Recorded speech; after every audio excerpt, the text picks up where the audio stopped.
But I have found that when a great loss occurs, a person, a dream, a way of life, a way of doing things that we love, the geography, the landscape as we have known it has changed.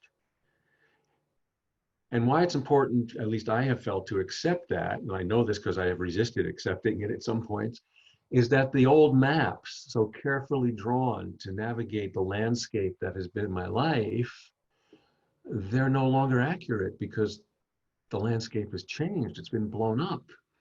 And so, like it or not, grief requires us to make new maps for our lives, for our work, for our students, for our teaching. And paradoxically, grief forces us back into the world where we have to keep learning, you know. Um, when my father passed away about 6, 7 years ago, he was a master woodworker and a lover of the sea.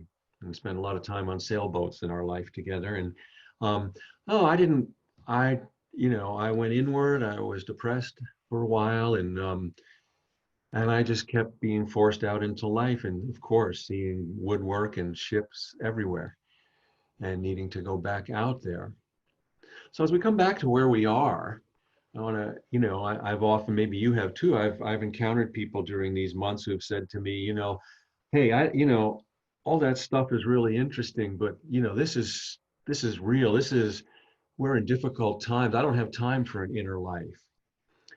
And my wholehearted response is this is exactly when we need to turn to the inner life. And I'll give you a metaphor why. It's a metaphor of a tree. Let's imagine a great redwood tree, which we know are 400, some of them are 1,500, even 2,000 years old, hundreds of feet high. And yeah, we know that in a tornado or a hurricane, even a redwood tree can be uprooted, but 99% of the time, a tree of that stature will survive most storms. Why? Because its roots are deep and its trunk is wide. And that's why we need to tend to an inner life.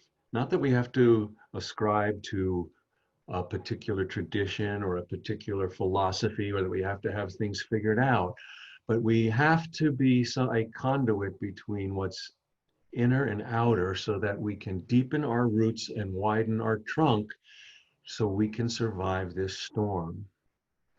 And so as we shelter in place, I think we're being challenged to grow in place.